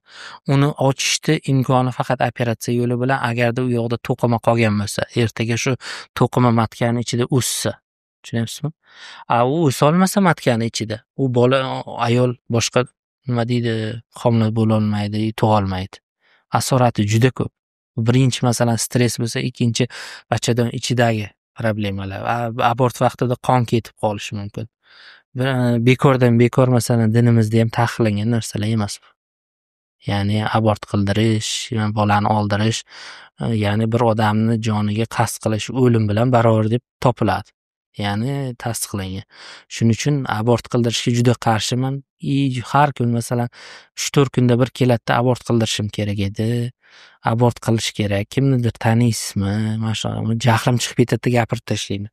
Siz menga qarang, har kun meni qabulimga 30 ta 40 ta odam keladi, homilador bo'lmasligi uchun. Bepushtlikdan davolanish uchun. Mani oyim qo'ymayapti-da. Masalan, uyda erkak kishini, masalan, ayol bilan erkak kishini holatiga, masalan, 3-shaxs qo'shilishi men tarafdori emasman. U masalan, eri hal qilish kerak, to'g'rimi? Shu homilani tug'adi, ertaga shu ikkalasi birga katta qiladi shu bolani, hamma narsa. Oyim qo'ymayapti, oldirib tashlanglar deyapti, u deyapti, bu deyapti. Menga bittasi kelgan shunaqa deyapti-da. Aytdim, oyingizni gapmi uyda, yo sizni gapingizmi? Masalan, siz erkak bo'lib, bir so'zli bo'lib, so'zingizda turib, yo'q, mana shu tug'adi desangiz, shu xotiningiz tug'adi dedi. Siz gunohdan ham nima qilasiz dedim. Ayolingiz organizm sog'lom bo'ladi dedi. Aytadi, hali deydi, deydi, 1 yil bo'ldi, deydi, bolamiz kichkina, unga qarashga qiynalamiz. Unaqa gap yo'q. Avvalambor shu homilador bo'lish xohlamas ekansan, uni saqlanish usullari bor. Uni nima deydi, ginekolog nazoratida turish kerak. Oilani rejalashtirish kerak degan narsalar bor. U narsalarni qilish kerak. Oddiy bir ko'chaga yomg'ir yog'sa ham himoyalanish uchun zontik taqadi, to'g'rimi odam? Xuddi shunday homila bo'lmasligi uchun saqlanadigan usullari ko'p. Shuni qilish kerak edi, shunaqa desam, endi bo'pti-da, eshitmaydi meni. U erkaklar eshitmaydi. Bo'l doktor, yordam bera olmaysizmi? Yo'q, chiqib ketadi. Va albatta bor abort qildiradi, ko'ryapsizmi? Ota-onalar masalan, shu yosh katta ayollar shuni aytish kerak-da, to'g'rimi? Siz mana shunaqa ekansiz, yo'q, tug'asan. To'g'ri. Biza yordam beramiz shu bolalarni katta qilishga. Shunaqa deyish kerak. Bitta ayolning organizmi bitta abort o'tkazgandan keyin u juda nima deydi, bolani olib tashlagandan keyin o'sha gormonlar nima qilishni bilmaydi. Organizmda masalan kimdadir qon ketadi, kimdadir nima deydi, gormonlar buzilib ketadi, menstruatsiyasi kelmay qoladi. Problemalar juda ko'p. Men shuning uchun abortga juda qarshi insonman. Zayniddin, hozir siz bilan gaplashib o'tiribmanda, sizni mana shu kasbingizga oid ba'zi bir jumlalaringiz menga bir ayol kishi sifatida juda noqulaylik menda tug'dirib kelyapti. Shu o'rinda bir savol bermoqchiman sizga. Ayollar qanchalar erkak ginekologga yengillik bilan kirib kelishadi kabinetingizga, yoki bo'lmasam bir o'rtadagi bir parda degan narsa bor. Buni qanday yenga olishadi? Yoki sizni bir qandaydir usullaringiz bormi? Ularni ishonchini qozonishga yoki bir avvalambor ishonch, kimgadir foydangiz tegsa, u odam kimgadir aytadi. Shunaqa borib foyda topdim, shuncha joyga bordim, foyda topolmadim, shu odamdan foyda topdim deydi. Birinchi o'rinda. Ikkinchi o'rinda ishonch bo'ladi. Masalan, keladi, suhbatlashadi. Juda ko'pchilik bemor suhbatga kiradi. Shu suhbat vaqtida o'zingizga ishonch bo'lsa, ertaga ko'zingiz yetsa shu bemorni davolashda imkoni bo'lsa, masalan tug'ma nuqsonlar kelsa men aytaman, bu soha bo'yicha shug'ullanmayman deyman, sizga yordam bera olmayman deyman. To'g'risini aytaman-da. Uni aldab, kim nima lecheniyalar qilib, kim qanaqa tekshiruvlar, oddiy tekshiruvlar emas. U 30-40 minglik tekshiruvlar emas, masalan anomaliyalar tekshirish. Juda qimmat tekshiruvlar bor. Ularga yuborib, men u narsalarni bemorni sarson qilib yurishni xohlamayman. Masalan, menga agarda ishonib kelyaptimi, menda o'zimga ishonch bormi shu bemorni davolashga? Shu davola olamanmi? Shu bemorga aytaman, davola olaman sizni. Mamnaqa bo'ladi. Bo'ldi, sizga ishonaman degan bemorni, masalan, operatsiyaga ham olib kiraman. Masalan, u bemorlar keladi, nafaqat sog'lig'ini bizga nima deydi, hayotini topshiradi-da. Tushunyapsizmi? To operatsiyaga rozi bo'lib, to operatsiya bo'lib chiqquncha hayotini, shu operatsiyonga kirib chiqib, hayotini bizga ishonadi. Albatta. Tushunyapsizmi?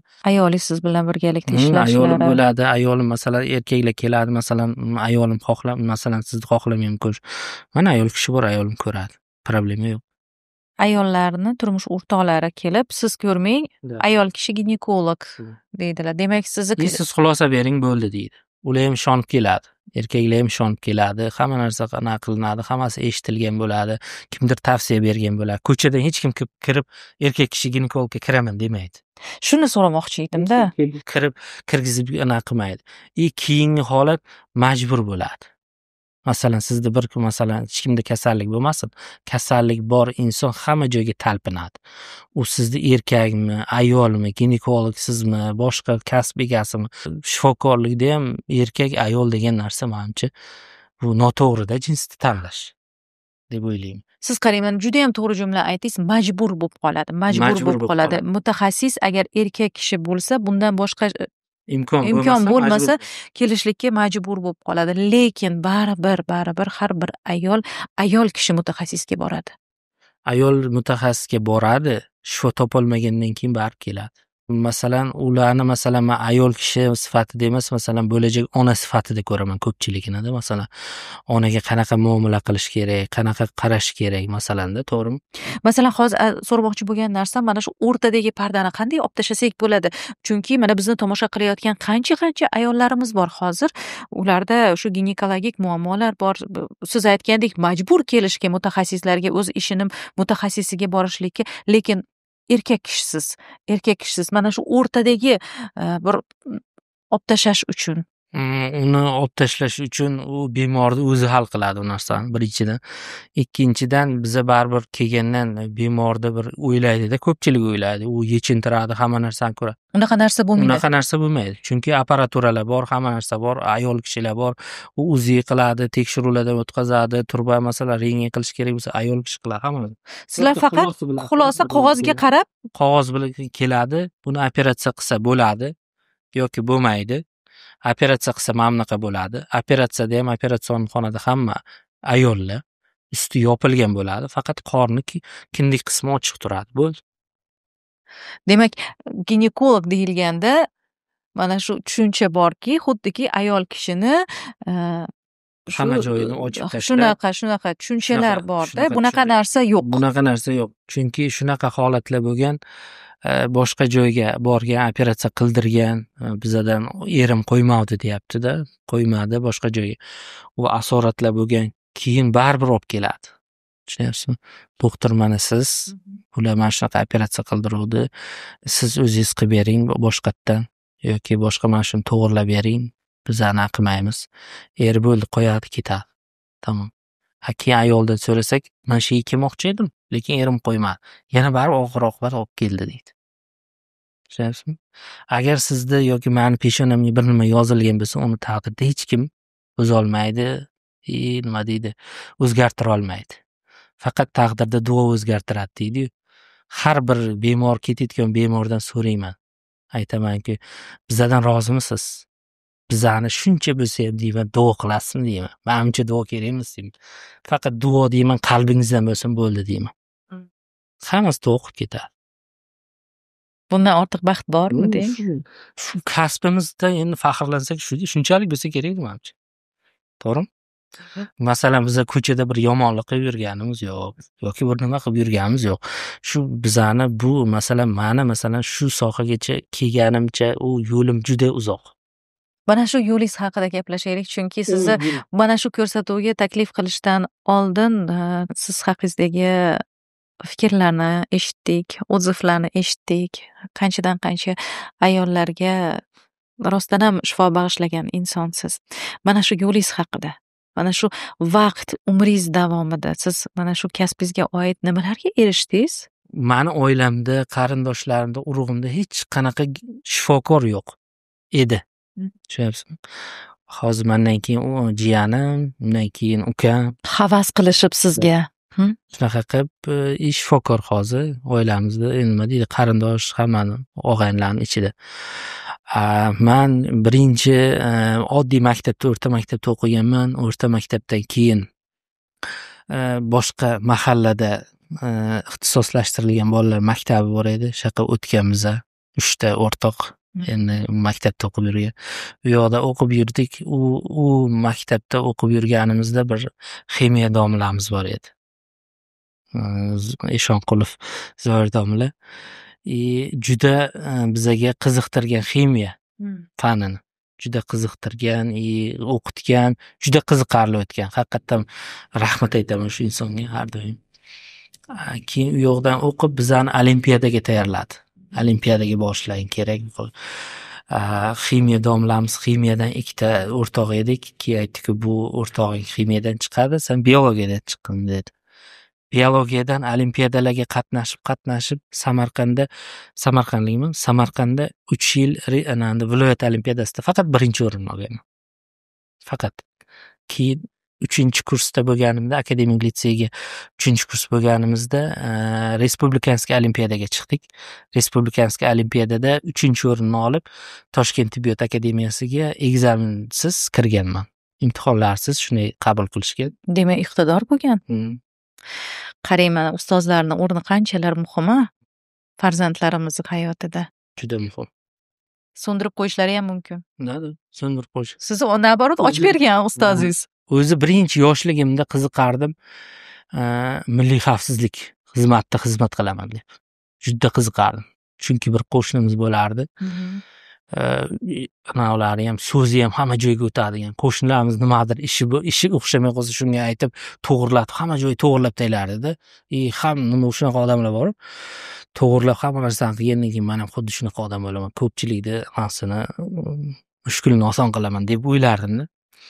Keyin o'qish davomida juda nima deydi, mana shu sohaga qiziqish uyg'otdi-da. 7-sinf ekan Ustozingiz. Bu sohaga o'tib ketdik. Bu sohadan keldik, Toshmayda o'qidik, 10 yil Toshmayda o'qidik. Yotoqxonada turdik. Masalan, hech bir uyimiz yo'q edi Toshkentda. Nima deydi, hamma qilish kerak bo'lgan o'qishdi-yu, hammasini institutga qatnab borib, shu yotoqxonadan oyiga 2 oyga 3 oyda bir uyga borib, qatnab, uzoqda kelib yashash umuman qiyin-da. Hamma endi bu talabalikni o'tkazgan odamlar biladi. Men uyda to institutga kirganimcha hech qanaqa kiyimimni dazmol qilmagan odamman. Hech kim. Faqat oyim qilgan. Uydagilar qilgan. Ovqat pishirgan odam emasman. Tuxum 1-2 pishirardik bo'ldi. Umuman ovqat qildirmagan, uydagilar qaragan, faqat o'qigan o'sha. Yotoqxonaga keldim, o'qishga kirdim. Hech nima qilishni bilmayman. Hamma ish boshingizga tushdimi? Kimni o'ylab ko'rsam, hamma narsani o'zim qilishim kerak. Kirdem yuvishim kerak, dazmol ham qilishim kerak, ovqat ham pishirishimiz kerak. Hammasini qiyinchilik bilan mana shu o'qib o'rganib, u vaqtda Toshkent tibbiyot akademiyasi ertalab borsa, kechqurun soat 4-5 gacha dars bo'lardi. Hozir studentlarni ko'raman, obeddan keyin bo'sh bo'ladi. Maktabda sizlarda o'qish yo'qmi? Bizda boshqacha sistema u yerda. Men hayron qolaman. Keyin biz masalan shu qiyinchiliklar, nima deydi, magistraturaga kirdik, o'qidik, o'rgandik, ustozlar, yaxshi joylar bizga nima deydi, ato qilindi. 30 yoshda uylanishingiz sababi ham shu o'qish bo'lgan ekan-da asosan. O'qish, endi uydagi oilaviy muammolar, shular hammasi 30 yoshgacha olib keldi meni deydi. 30 yoshda keyin oila qurdingiz. 30 yoshda oila qurdik, Xudoga shukr, birdan farzandli bo'ldik. Men turmush qurganimizdan keyin men уже har kun oila bepushtliklar bilan bo'ladi-yu, kalla, nima deydi, band bo'ladi. Men o'ylardim, hali homilador bo'lmaydi, hali farzand dunyoga kelmaydi deb o'ylardim. Yo'q, xudoga shukur birdan turmush qurdik. 1 yildan keyin nima deydi farzandli bo'ldik. Undan keyin yana bitta farzandimiz tug'ildi. Xudoga shukur hozir nima deydi baxtli oilalardan biri biza deydi. Hamisha baxtli bo'ling ilohim.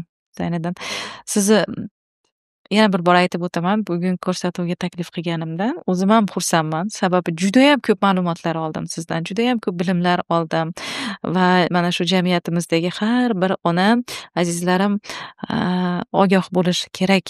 Imkon qadar ertaroq shifokorlar ko'rigiga olib borib, mana shu e'tiborli bo'lib, anomal holatlar juda achinarli, juda bir yo'qolishi uchun sababchi bo'lishlari kerak.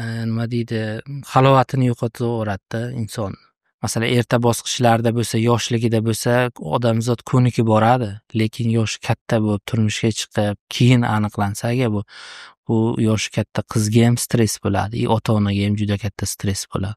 Ota-ona yoshligida masalan aniqlansa, shu keyingi taqdirini o'zi belgilaydi-da. Masalan, agarda tug'ishda imkoni bo'lsa, tug'diradi, bo'lmasa uyda bo'lib, bola asrab olib, shunaqalar bor-da, men bilaman. Yana bo'ladimi deb asrab oladi. Bir voqea bo'ldi, buni aytmasam bo'lmaydi, to'g'risi. Ikkita germafrodit deydi, ham erkaklik, ham ayollik jinsiy a'zolari bor. Bitta odam yoshi katta odam olib kirdi, qabulga aytdi-ku, mana shunaqa biza juda ko'p tekshiruvdan o'tganmiz, yoshligidan ham tekshiruvdan o'tkazaman dedi. Buni imkoni bormi dedi. Men bir video chiqarganim shu haqida, keyin kelishdi, men aytdim-ku, aka, men tekshiruvlardan o'tkazdim, har narsani ko'rdim, buni imkoni yo'q dedim. Keyin aytdim-ku, sizni nomeringizni tashlab keting dedim, bir imkonini qilamiz dedim. Keyin nomerlarni tashlab ketdi dadalari. Keyin men nomerni yozib qo'ydim-da. Keyin yana kasallarni ko'rish davomida yana bir oila keldi. Unda ham qizi germafrod, ham o'g'li. Uni genetik tekshiruv qilgan, hamma narsa qilgan, qarindoshlik orasidagi nikoh bo'lgan. Bu oilada ham, bu oilada ham. Nuqsonlarning juda ko'pchiligi, где-то bir 80-70% bu qarindoshlar orasidagi nikoh. Bu ikkalasini ham anamnezini hayotini so'rasam, ikkalasi ham qarindosh, xola bachchalarmi shunaqa. Xolalarni bolalari uylangan. Tashqi ko'rinishida hamma yo'g'i yaxshi, jismoniy ko'rinishi. Bittasi o'g'il, bittasi qiz. Lekin nuqson ichida. Chunki har bitta odamda masalan qizda masalan qiz shaklda bo'lib turibdi, unda bachadon tuxumdoni bor, lekin tashqarisida erkaklik jinsiy a'zosi ham bor, lekin rivojlanmagan. Shunaqa oila keldi, aytdi-ku, mana o'g'lim dedi, o'g'limda ham shunaqa holat, qizimda ham dedi. Keyin men aytdim, o'g'lingizga kelin topdimman dedim. Keyin u ketayotgan qizga aytdim-da, men undan oldingi kelganlarga aytdim-ki, agarda dedim uchrashsa dedim, shunaqa odam chiqsa dedim, turmushga chiqsam dedim, xursand bo'lib ketdi, qiz yig'lavordi. Aytdi-ki, bo'ldi-ki, aytdim-ki, oila qurasizlar-da dedim. Yashab bola asrab olishda imkoniyati bor dedim. Faqat farzand ko'ra olmaydi bunaqa inson. Farzand ko'ra olmaydi ikkalasi. Ikkalasi ham, bittasi institut o'qiydi, bittasi qanaqadir tadbirkor ekan, bola. Bolani ko'rsangiz, umuman farqlolmaysiz. Demak, siz sabab bir oila barpo bo'ldi. Oila barpo bo'ldi, keyin aytdi-ku, erkakni bolani dadasi juda xursand bo'lib ketdi, aytdi-ku, voy men dedi, oshna og'aynilarim dedi, choyxonam bor dedi, chiqaman, qachon o'g'lingni uylantirasan dedi, bu 25 ga kirdi, men eshitma deya olmayman hech kimga dedi. Imkoni bo'lsa dedi, shuni qilaylik dedi. Men aytdim, men aralashmayman dedim, faqat sizlar dedim, gaplashasizlar dedim. Agar ma'qul bo'lsa yashasin dedim, oila bo'lsin dedim. Keyin ikkalasi nomerini berdim. Nomerini berganimdan keyin ikkalasi ketdi-da, bir esimdan ham chiqib ketdi, bir oiladan keyin kelyapti, yoshi katta erkak, shu o'g'il bolani dadasi. Kelyapti, men umraga borib, sizni duo qilib keldim haqingizga. Men bu umradan olib kelgan padarkam, Xudo xohlasa to'y o'xshayotganga o'xshayapti. Biz Xudo xohlasa to'y qilamiz, to'yga aytamiz deb chiqib ketdi. Bir bunday qarasangiz, bir qanaqadir bir yechimda bu ham. Bir oilani bir baxtli bo'lib ketishiga, bir qanaqadir vaziyatdan, stressdan bir ikkita oilani chiqarish deb o'ylayman. Endi ikkalasi bir-birini tushunib yashasa, u hayoti davom etaveradi. Faqat farzandi, o'zlarini farzandi bo'lmaydi, kimdir boqib. Bunaqa oilalar, masalan, matkasi bor ham, erkak ham sog'lom bo'lib, bola bo'lmaydiganlar juda ko'p. Masalan, orada juda ko'pda. Ular eko qiladi, 5 marta ham eko qiladi, 6 marta, xudo bermasa qiyin. Xudo peshonaga yozmasa qiyin. Unaqalar ham masalan farzandni olib katta qilib baxtli oila yuribdi. Juda ko'pchilik unaqalar. U ko'pchilik bilmaydi ham. Shunaqa voqealar bor. Masalan, turmushga chiqqan ayol bir kasalimni voqeasida turmushga chiqqanda turmushda homila bo'lmagan, 5 yil yashagan bo'lmagan. Keyin viloyatda turganda Toshkentga ko'chib kelganda ikkita bolani katta qilgan. Qo'shnilari yana ko'chib kelgan Toshkentdagi qo'shnilar ikkita bolasi borligini biladi-yu, hech kim bilmaydi uni bolasi emasligini. Viloyatdagilarga men homiladorman, tug'aman mana deganda yurgan kichkina bolalarni olgan katta qilgan. Katta qilib er xotin ana qilganda, katta qilgandan keyin bular ana bo'lganda eri nimadir tasodif bo'lganki, olamdan o'tib qolgan. Keyin bu yurgan o'zimga qiyin edi dedi. Keyin 5 yildan keyin turmushga chiqqan bir erkak bular kelib yashagan. U ayol ikkita qizni olib katta qilgan. Tushunasizmi? Ikkita qizi bor, o'sha 13-14 yosh qizlar. Keyin deydi, yashab yurdik deydi, men ishga ketaman, erim keladi, shunaqa bo'ladi deydi. U erkak bir kun kelsam deydi, qizlarimga tegajonlik qilyapti deydi. Keyin deydi, tegajonlik qilgan vaqtda deydi, men jahlim chiqib ketdi deydi. Anavi qo'limga shisha tushdi deydi, urdim deydi. Keyin u meni urdi deyapti. Shunaqa deyapman deydi, yana deydi. Shu endi u ayolni kelishining sababi homilador bo'lib qolgan ikkinchi erida. Ikkita bolani katta qilgan, kelgan homilador bo'lib qolgan. Keyin u eri keyin buni ushlaganda uni militsiya bergan, ajrashgan, hamma narsa qilgan. Endi bu erkakdan men tug'moqchi emasman. Buni abort qilish kerak deb kelganda ayol. Vaholanki birinchi umridagi homilasi. Bu juda achinarli holatlar. Bu bemorlar bilan ishlayversangiz, har birini hayotini, dardini olasiz. Juda ko'p ma'lumotda. U juda ko'p bemor kelgandan keyin voqea ham juda ko'p. Hozir esimga tushayotganlarni aytib beryapman. Bu naqalar son mingta. U hammani hayotini aytib bersam, u o'nta ko'rsatuvchingiz. Azizlarim, agar siz kommentariyalarda mana shunaqa voqealarga guvohlik bo'lgan bo'lsangiz, yozib qoldiring. Balkim kim uchundir bu qandaydir yechim bo'lar, misol bo'lar, nimadan ehtiyot bo'lish kerak ekanligiga bir dalolat bo'lib qolar. Shuning uchun kommentariyalarda qoldiringlar izohlarni. Agar sizga ko'rsatuvimiz yoqayotgan bo'lsa, albatta bo'lishib qo'yinglar, yaqinlaringizga ham ogoh bo'lishiga sababchi bo'lsangiz, ne ajab, chunki yaxshiliklar faqatgina so'z bilan qilinmaydi. Yaxshiliklar mana shu ko'rsatuvimizni, podkastimizni kimgadir ulashib qo'ysanglar, mana shunaqa shifokor bor ekanlar desanglar, chunki mana Zayniddinda rostdan ham juda ham ko'p ayollarga, oilalarga bir shifo, umid bag'ishlaganlarini o'zim ham yaxshi bilaman.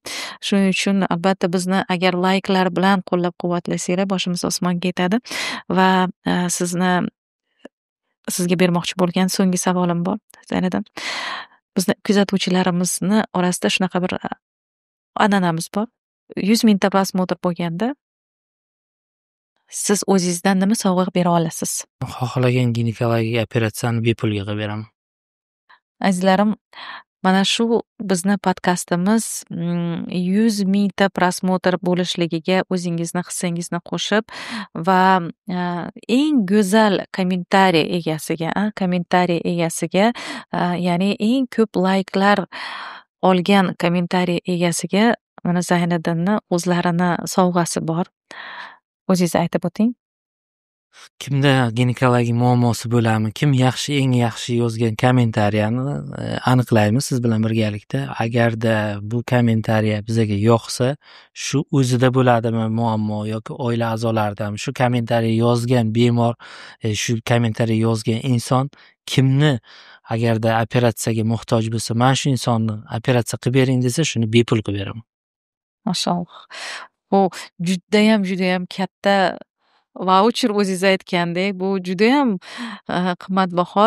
Alloh rozi bo'lsin avvalambor va judayam umid qilaman, aynan mana shu bizni kuzatuvchilarimiz orasida eng kerakligi insonga sizni mana shu sovg'angiz nasib qilsin. Kattakon rahmat. Sog' bo'ling, sizga ham rahmat kattakon. bizni taklifimizni rad etmasdan, podkastimizda mehmon bo'lganingiz uchun, vaqt ajratganingiz uchun, shunaqangi katta ma'lumotlar berganingiz uchun va undan tashqari mana shu voqealar bilan bizni suhbatimizni boyitib, misollar bilan boyitganingiz uchun kattakon rahmat aytaman. Sizga ham taklif uchun juda katta rahmat aytaman. Nima deydi, bizlarni bergan ma'lumotlarim endi bu juda oz, lekin xudo xolasa kimgadir foydasi tegsa, kimgadir shundan masalan o'zi xulosa chiqarib, o'zini hayotini yaxshilasa, kamgina odamga ham, bitta odamga ham agar ta'sir qilsa, xursand bo'laman. Amin. Aytyapmanki, bizni balkim 100 mingta odam ko'rar, balkim 1 millionta kuzatuvchilarimiz, tomoshabinlar bu podkastimizni, lekin hech yo'g'i birgina insonni bir agar taqdirini, hayotini o'zgartiradigan bir tushunchaga ega bo'lgan bo'lsa, demak, biz vaqtimizni zoya ketkazmadik. Kattakon rahmat va shu o'rinda Centris Towers'ga o'z minnatdorchiligimni izhor etaman. Muvaffaqiyat markazi kattakon rahmat azizlarim. Kelgusi dasturlarimiz orqali ko'rishguncha. Azizlarim, maydoni 1,5 gektar joyni egallagan Jahon School maskaniga farzandlarimiz uchun ochilgan yangi maktabga tashrif buyurdim va sizga bilmadim qanchalar qisqa muddat ichida bu maktabning afzalliklari haqida aytib bera olaman, chunki 1,5 soatga ham sig'maydi bu ma'lumotlar, lekin imkon qadar qo'ldan kelgancha sizga hozir aytib o'taman. Birinchisi, qadrdonlarim, Jahon School maskanida sizni farzandingiz ingliz tilini Cambridge o'quv markazi dasturi asosida o'rganadi. Jahon School'da 11 yillik SkillDev dasturi joriy etilgan. O'quvchilarda aniq tabiiy va ijtimoiy fanlardan chuqur bilim olish imkoniyati bor. Maktabda shuningdek, o'quvchilarning xulq-atvorini shakllantirish uchun ijtimoiy etiket darslari ham o'tiladi.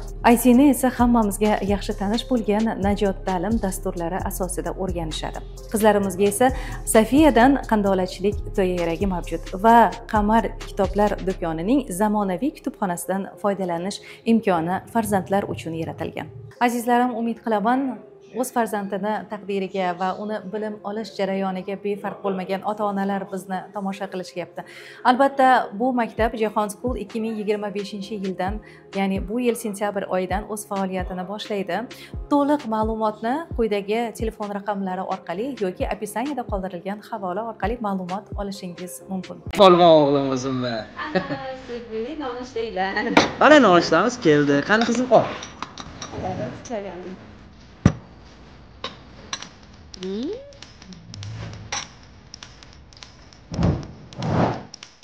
Axir bugun dushanba-ku. Dushanba? Dushanba. Dushanba? Qani, tez, bo'la qo'linglar.